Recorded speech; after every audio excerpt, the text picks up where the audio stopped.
your May doing so far? Oh, May's been great. Actually, it's been a great year so far. So yeah, I can't complain too much. Has It's it been been busy for interior design? yeah, really busy actually. Yeah, we're doing work kind of all over the place, and I'd say like we've been we've been pretty preoccupied with a couple projects here in Calgary, but outside of Calgary, we've got kind of jobs all over the place. So yeah, it's been good. Was it a worrisome of a year though? Well, 2020 and leading into this year? I don't know. It's been we're not a volume business, Yeah. and so we're always dealing with a very small group of people to begin with. So it's not really. I wasn't worried about the same thing other people are worried about. I was worried about my health, my daughter's health, the health of my the people that work with us, and but outside of that, it's actually been a relatively good year.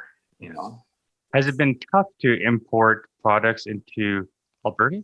It's been it's been fine up until I'd say right at the start of COVID. There was a period where it got a little bit hairy, where so much uncertainty and ports shutting down and shippers not able to pick up goods from factories and things like that. So at first it was a problem, and then the European factories all shut down for a period of time too, for the most part. So yeah, I mean, at first it was a big problem, but I'd say after like a couple months it's sort of recalibrated. And production, I was really surprised with the European production. They were back up like really pretty quickly.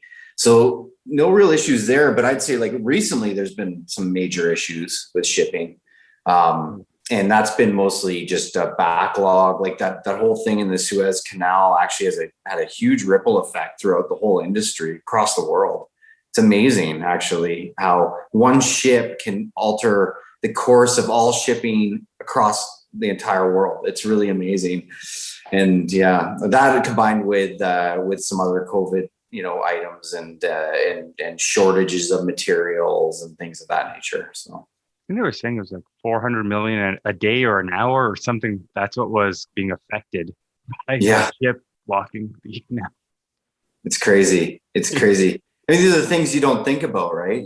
As a supplier of these items, the wheel keeps turning, and you place orders, you get things when they're supposed to be ready, and they ship to us, and you just do your job. But you realize how like little thing can make a huge impact on the whole industry, really. 100%. Has it been interesting to see certain individuals or Calgarians or even Albertans renovate their homes or redesign their homes in certain ways? Has that changed? Like, we want a bigger home office, or these walls are not as great as they once were. We need some color on them. Mm-hmm. People are, the thing I've noticed is people are definitely investing in their homes for sure. And in a different way, COVID has definitely made people realize how important the home is and how much time they've had to spend there. And, actually in theory, we thought this might happen. We kind of expected a little bit of this. The CEO who's not at the office anymore, he's spending all this time at home, and he's now realizing he needs to upgrade things. And that has actually come to be in a lot of ways. So, and I don't think people are really thinking, well, things are going to go back to normal. I'm going to go back to work. I'm going to get back in the office, and then, business as usual. People are investing in their homes because things have changed. They're investing in the new way of life, really. And so we've found definitely putting more energy and effort into what's in their current spaces for sure. Do you think people are maybe thinking short term in terms of, hey, we're going to be at home for a little longer? Or do you think this is going to be the new norm where a lot of meetings are done virtually? We don't need to meet in person. I mean, I set up my podcast studio to have another mic right there. And I was like, I'm going to have people here and this is going to be exciting. Yeah. But this is even better. You can move on with your day. I can move on with mine. And we've got a great interview here. Yeah. Totally. No, I prefer it. And, and a lot of I mean, there's some things you cannot replace with a camera. But there's ways to work around that. Our work is not, we're not exclusively in one market. We're playing in lots of different markets, and we intend to do more of that. So, the idea of other people getting used to, using Zoom and cameras for meetings, I mean, that's super advantageous for what we're doing. And it allows us to kind of, spread our scope, and be in other markets without needing to physically be there. And that's very advantageous. So do I think people are going to go back to how it was? I mean, absolutely not. Does that mean everybody's going to stay at home? I don't think that's the case either. I think, ultimately we'll see, a little bit, we'll see a change from where it is today, probably. But, I think the way things were done in the past is something of the past at this point. Growing up, did you know this is what you were going to do in your life, Shaun? Well, my trajectory has been a little unorthodox, you might say. Yeah, I think I did, but maybe I didn't want to admit it until I was a lot later in life. So, I remember being a pretty young guy, probably like 12 years old or something like that. And, wanting to explore the idea of like becoming a fashion designer. And that was this like seed. And I don't know where that came from. I mean, didn't really have any exposure to it or anything like that.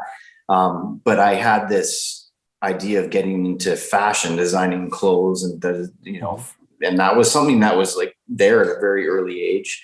I was always interested in style and fashion, and drawn to beautiful things, beautiful environments. That's always been the case. But I was a ranch hand on a ranch. I played hockey my whole life. I was framing houses. Sort of grew up in the construction industry, and so very far, quite a distance from the world of design, you might say.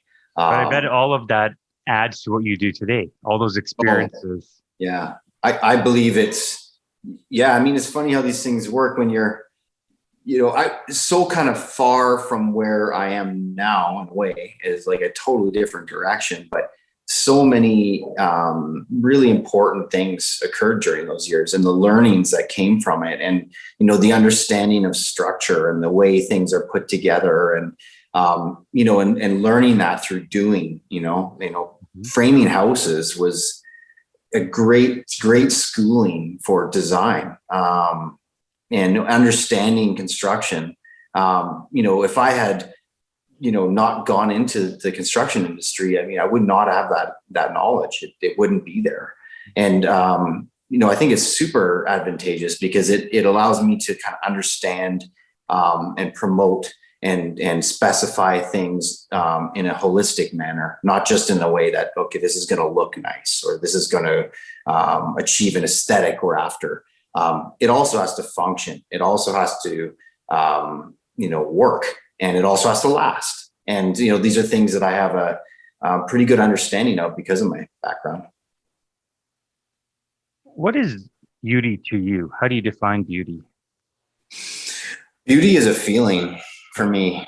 Yeah, I think it's funny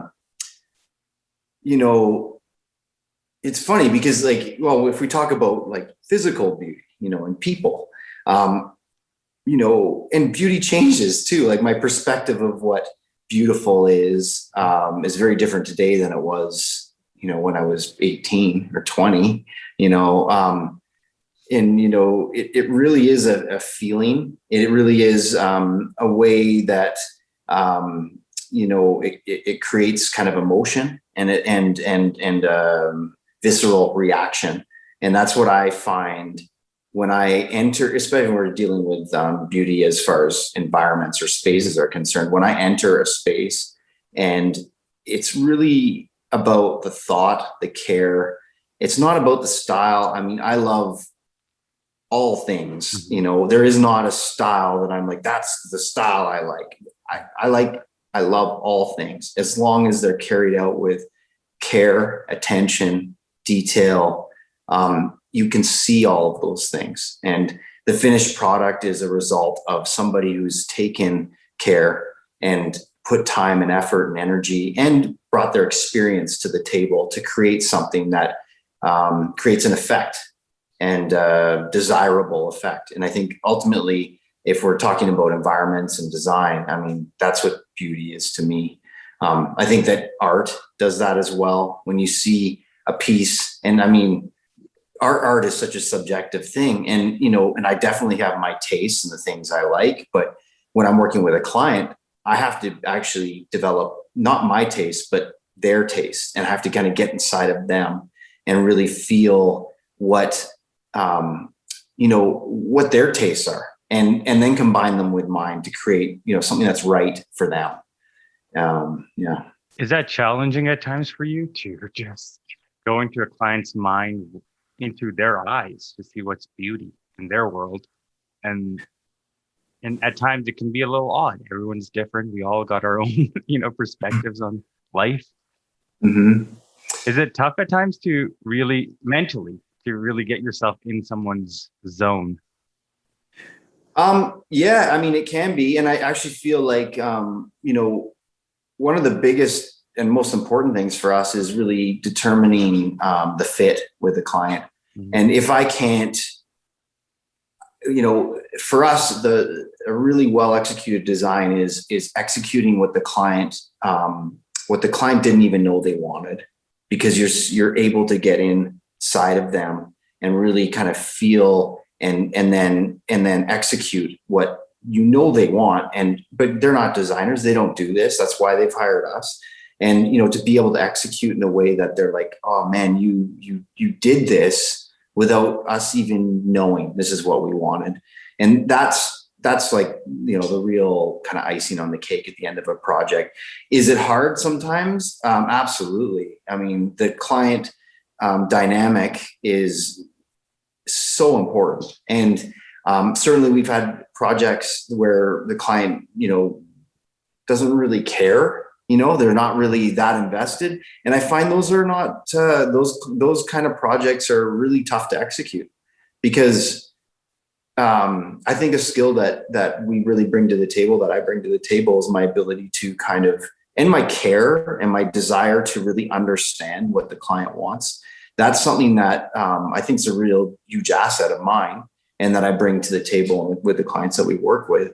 And so if a client, and I think everybody cares at the end of the day, but some people just don't really, have a style or know what they want, or care about the style so much. So in that case, it becomes quite challenging for sure. Right. If I design this room, for example, and someone comes up to me and says, "Oh, Zach, you should totally be an interior designer." I'm like, "Oh, maybe I should." The barrier to entry is fairly, I guess, easy to enter into. How do you know who's a good designer that you've met versus a non-good designer? Mm. Um, yeah, I mean, the barriers to entry in the world of design are non-existent. Like if you Right. can, print off a business card, you're pretty much there. So, and you see that, see a lot of people out there who, I think there's a place for everybody. 100%. But operating at a very high level, it's art. This is art. And a home or an environment is a canvas. And so I because I have an eye for this is what I do. I can tell when somebody is not there. Mhm. And when I say there, it's like a lot of, I mean, when I first started, I had really like no idea what I was doing.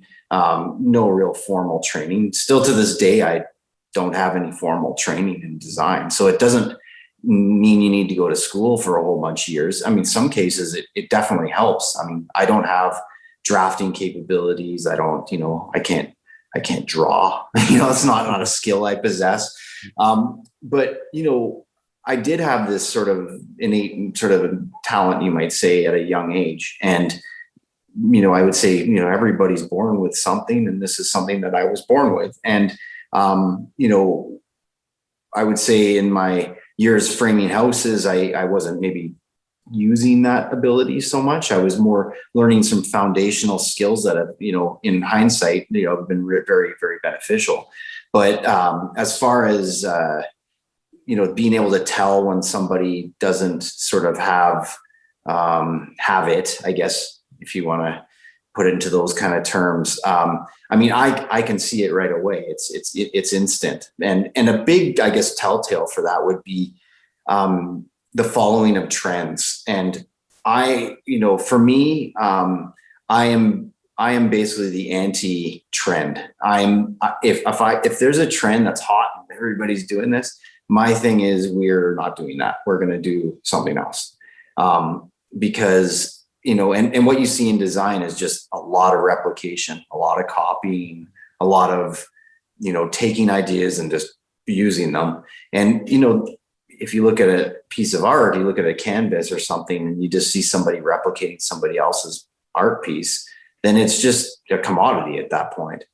So, I think any art, and design is definitely an art, it requires creative inspiration. It requires, something that's special and unique to yourself. And I think, if you're replicating ideas and regurgitating ideas and throwing trends at people, you're not doing that. You're just copying things. So that's always a telltale sign for me. How do you know when to tune out the trends and, not pick up the latest magazine and maybe look at the older times, like Frank Sinatra era? James Dean.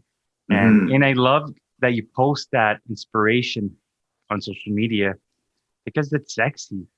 There's beauty in that, elegance in that gentleman era. I remember, it's nostalgic. Yeah. Love it. Yeah.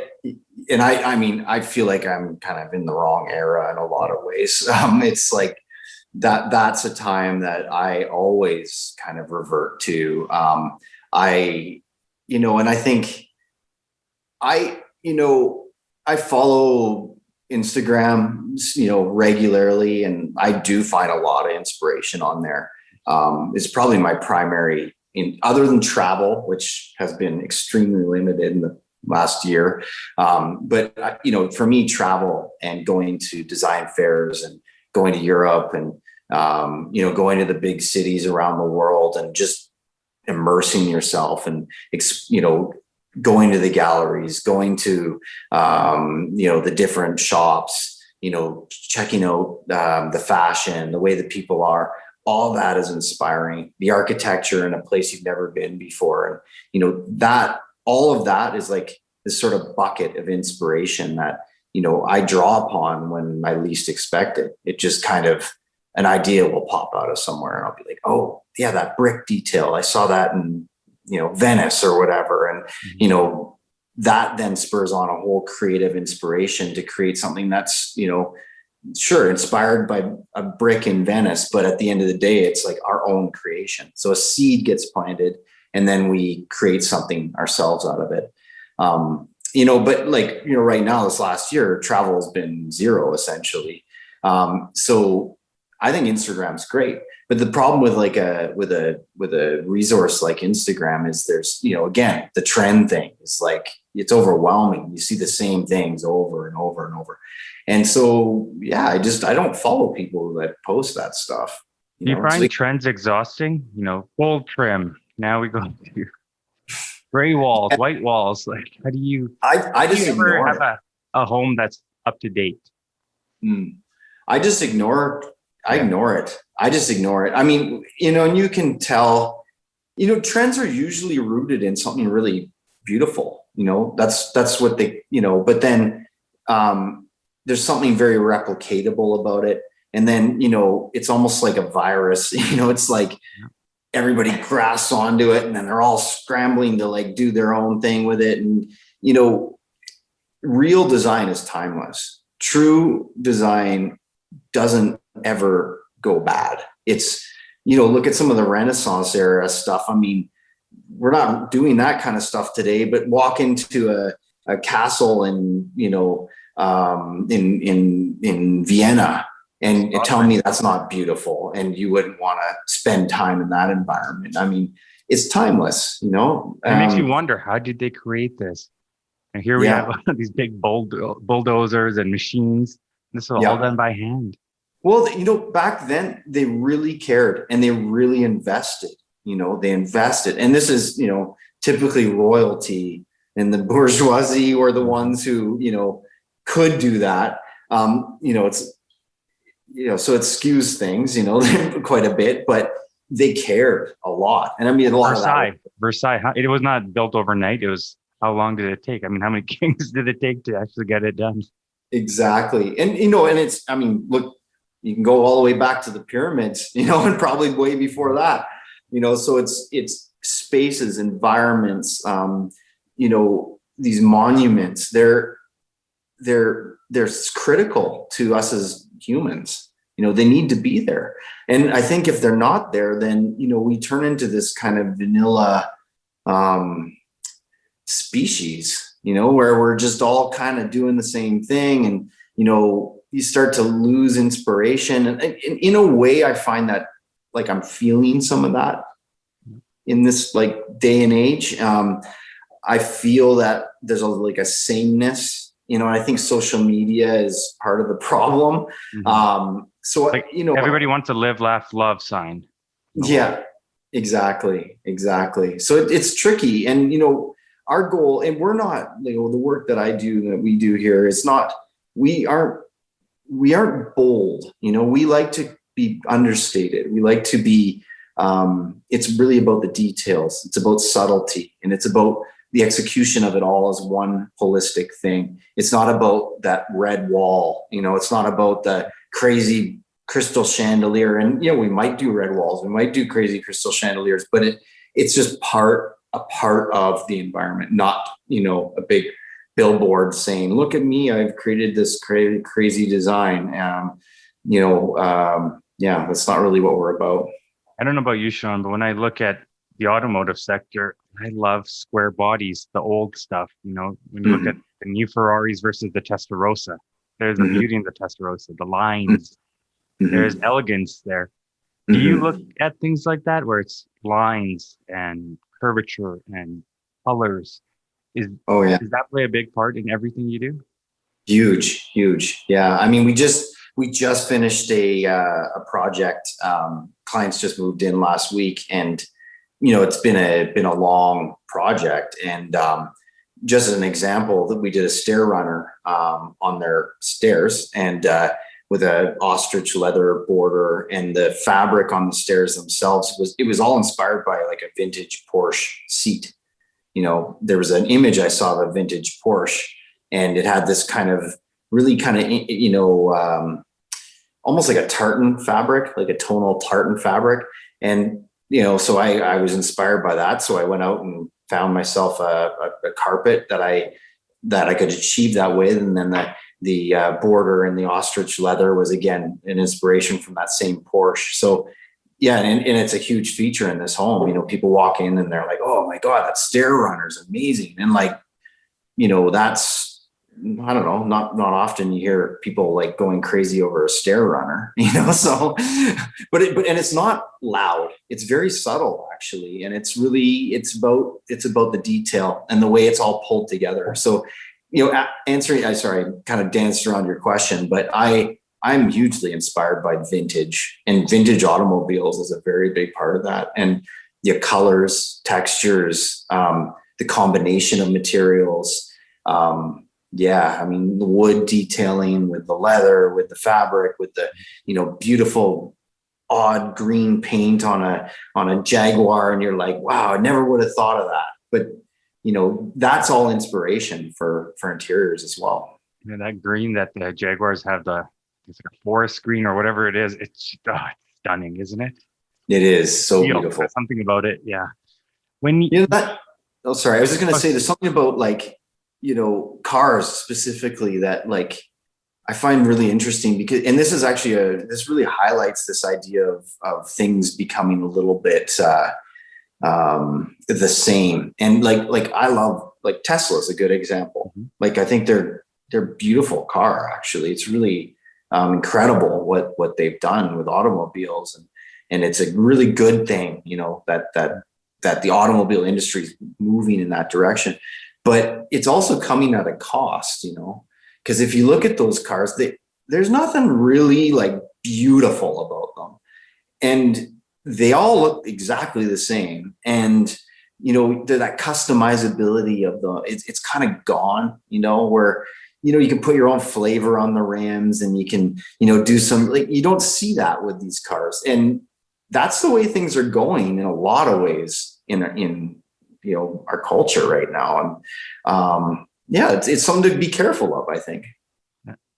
You know, I love that look of the bar cart and the decanters, the Mhm. glasses. There's just something beautiful of all that design of that era. There was, I miss it. And I don't think a lot of people have that. You know, the old record player. Yeah, for There's- sure, for When sure. you travel around the world, or you did at the time, have you seen things change over this past year in terms of what is cool, what is popular? And even though you don't follow trends, do you see that there has been a shift? Yeah, I mean, I think the industry is going in a, I think Scandinavian design is becoming something that is like not just Scandinavian anymore. It's really kind of worked its way into everywhere. I also think, you know, earthy materials, you know, natural materials is becoming more and more important. You know, walls not, you know, don't all have to be painted. You know, people are looking at different materials for walls, you know, wallpapers and textures and things of that nature. Um, you know, so, you know, I see that and I think that's great. I think that's all really great stuff. Um, you know, I think there was a sort of a period there where things became quite sterile in general, and I think there's a sort of this movement towards, you know, more vibrant and more natural materials, and I think that's a really good thing. How often do you get clients wanting a friendly Zoom background and saying, "Hey, can you design us a background for our Zoom?" Oh, it's not happened yet, to be honest. Yeah, that hasn't actually been. And it's actually, I'm surprised that it hasn't been a request at this point. But we haven't had somebody be like, "Oh, this is where I'm going to have my meetings. I need the background to look a certain way." Haven't had that actually yet. Yeah, but it's something that we're very cognizant of, and you know, because our meetings now are becoming like, you know, there's a daily Zoom meeting, and you know, up until recently, I've basically just been sitting at my desk and, you know, had the camera pointing at a bookshelf behind me, and like, you know, but you know, creating an environment in this medium is also very important, I think. 100%. Yeah. It's a So perception thing as well. You know, definitely, definitely, background of some odd stuff going on. Well, it's a yeah, yeah, for sure. representation of yourself. Yeah, I mean, it's a snapshot of what you're all about, really. I mean, if your thing is like, you know, I just like to get the job done, and you know, no frills, no, not, you know, I don't care about that stuff. That's fine. That's good. I mean, that's probably a good thing in a lot of cases, you know. But if that's not what you're all about, you probably should represent what you are about. A spot that's already beautiful, you just amplify it and you showcase it to obviously the people and their friends. How are you able to, as an artist, keep your mind sane and not let art and creativity take you down a dark path? Because oftentimes that can happen as creators. We can be the hardest on ourselves. Um, that's an interesting question. Taking so Well, the rabbit hole is a thing for sure. You know, I fall into it regularly. Uh, and I have a tendency, I'm getting much better at this as I kind of get older. But I do have a tendency to kind of like, you know, focus obsess about something, a detail, you might say, and kind of, and enter a bit of a rabbit hole, a sort of reoccurring loop until the problem is solved. And yeah, I mean, that happens to me on a daily basis. It's part of my personality. It's a part of my personality that actually is super beneficial when it comes to creating really special, unique things or spaces, because I don't relent, until I get it right. It just doesn't, I don't stop. And that's, beneficial. There's a double-edged sword to all that, obviously. So, and I'm getting a lot better at it. Mindfulness is really important to me. I meditate daily. And that's been a practice that I've developed over the last few years. And, it's really helped me a lot. Because prior to that, I was just sort of, my mind was kind of at the helm and just sort of steering the ship and kind of taking me wherever it wanted to go. And that doesn't happen anymore. I mean, it does happen, but I have a way of kind of stepping in, you might say. You're self-aware, when it's your ship sailing this way, you're like, oh, come back here. Yep. Yeah. And I mean, I get lost all the time, but I have the ability to kind of get back on course now. And that, that was not the case, I don't know, a couple of years ago, actually. It was still, it's been a progressive thing. You don't learn these things overnight, obviously. I mean, I'm sure a lot of people can attest to what I'm talking about, but, I think, yeah, I can catch myself before I let my emotions take over, or I become too reactive to something, or I get stuck in a loop, Well, it's hard. I mean, imagine you're saying, hey, I like this chair here, or I like this color here, and you're basing it on your emotion, everything you have within you. And someone says, well, that doesn't look good. Or how do you kind of keep yourself separated from that personal feeling and judgment? Because that's really tough as a designer. Yeah.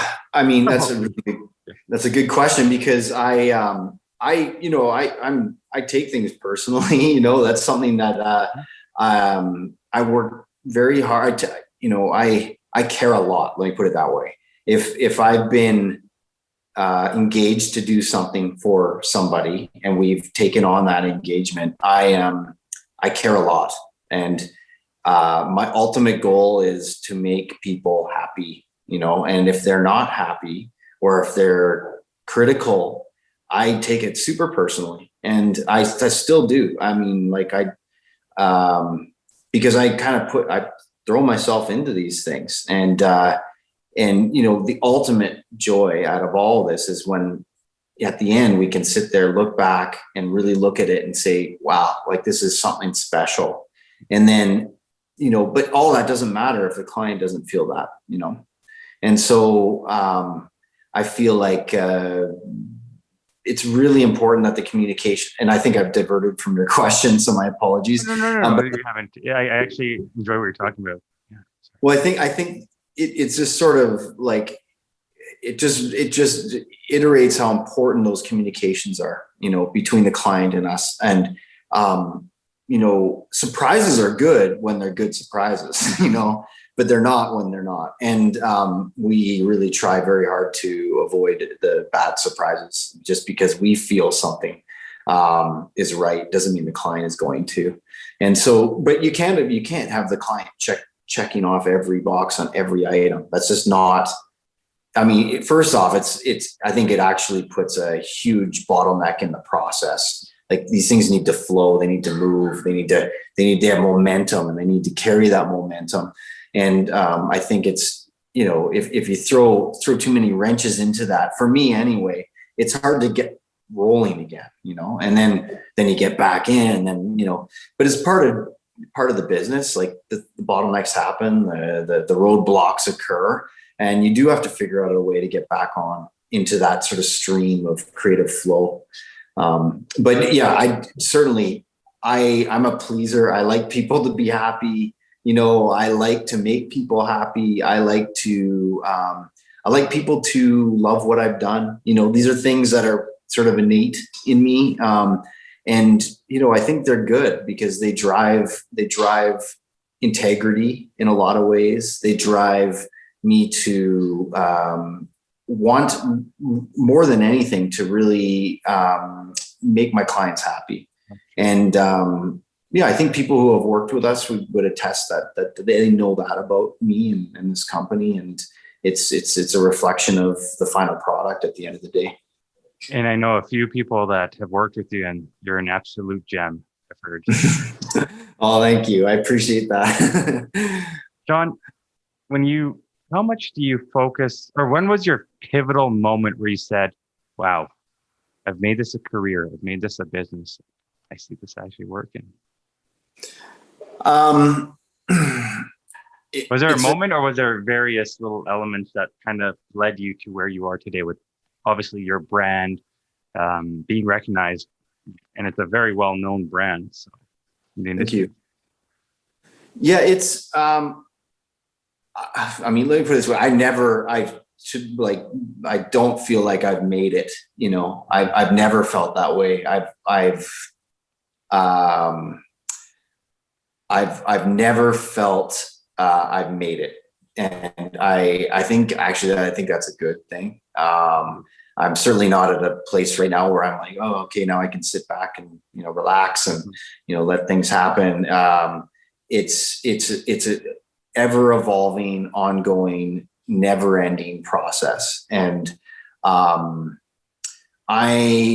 mean, I think we're animals. And you know, we've got this incredible ability to use our minds for good or for bad. And I think if you can tap into that, and with the knowledge that you can mold your mind, you can allow your mind to create kind of really anything you want. And it really, life is about constantly evolving and growing. And so I don't feel like I would say, how about this? Like your first big sale or your first big client, do you remember that moment where you're just like, wow, this is huge. Like when you're starting off that one. Yeah. I mean, like, and again, there's been lots of those moments, like tons. And, you know, I think I mentioned, well, I did mention I was in the construction industry, and I started a construction company. And, you know, one of my kind of, I guess, like a double-edged sword for me is this idea of always evolving. And so with the construction company that I had, you know, we'd get to a level and then I'd be like, oh, it's, you know, not good enough. We need to do this now. And then we would do that. And then, you know, we'd get really good at it. And then we'd have to keep moving and go another way. And so it's always been that way. So, but I would say, like, when we opened our first studio, we rented this little warehouse essentially off of Glenmore and Blackfoot here in Calgary, like industrial land basically, and took this warehouse and turned it into a kind of a design oasis. And it was definitely it was definitely a creative inspiration that I had. And it was also this sort of, I didn't really have an end goal. I just knew I wanted to create this beautiful space, and that we had this idea of what we were going to do. And I was starting to bring in products from Europe, and nobody was really doing that here. People were doing it elsewhere, and I kind of was inspired by that. And I'm like, you know what? Nobody else is doing this, a little bit, but not really. And so, you know, I had this inspiration of like, okay, let's find the best things there are in the world of design and bring them to Calgary, and let's like get those things into people's houses. You know, let's make this happen. And so we went down this path, and like right when we started working on this studio, we landed a couple of huge projects, like monsters. And like, even looking back, I mean, I kind of thought that, oh, this is how it's going to be, but like, these were whale projects, and we hadn't even officially like opened the doors yet. And so it was really cool because it really solidified and it verified that, you know, what I had in my mind was a good thing, and it could work. Mm-hmm. And so that was huge for me. Then we opened our space on 11th Avenue here in Calgary, which is a massive step from a little industrial warehouse to this, 10,000 square foot showroom. And again, things went really well, and it kind of took off, and, again, verified that, what I'm doing makes sense. But then, things changed too. The economy changed here. The market changed. And, a 10,000 square foot retail space didn't really make sense anymore, and so we modified our business, evolved and changed again. And now we're working out of a much smaller space, but it's a really beautiful environment, and it really echoes our philosophy and our work style. And then this is taken off. This is doing really well. So it's like, these are three big kind of fundamental transition points, and they've come with a whole lot of, headaches and stress and concern and difficult moments. Yeah, but at the end of the day, I've stayed true to my inspirations and my gut feel, and they've resulted in, viability as a business. So, and that's when you truly know what your calling is. You get hit with the hammer, but you still get up and keep going. Exactly. I've been hit by the hammer. I mean, again, I'm not alone in this. I think this is a human thing. But I've been unwavering with what we do. And like, I uncompromising in what we do. There's been a lot of push to like sort of, simplify our offering, simplify what we do to cater to a larger market, to get into, lower price points so that we can get more volume business. And like, that's just not me. I don't do that. That would be kind of completely against what I'm all about. You sell yourself out. You sell your soul out, is what you're saying. Yeah. And I mean, I can't do it. And I don't know what that is, but I am a hard no on that stuff. And it's like, no, it has to be beautiful, and it has to have integrity in the product. And I am not really capable of wavering on that. And I don't know if that's good or bad. As a business, maybe it's hurt me actually. I think in the long run, it's helped me though. Well, I mean, it's inner peace at the end of the day. You can sleep at night knowing that, hey, I'm doing what I want, quality work, and I might not have this whole market, but I'm okay. Yeah, exactly. Because that demographic that you deal with, they need someone, and that's you. So it's been great. Thank you. Yeah. Again. Yeah. Thank you again for today. Oh, thank you, man. I appreciate it. This was fun.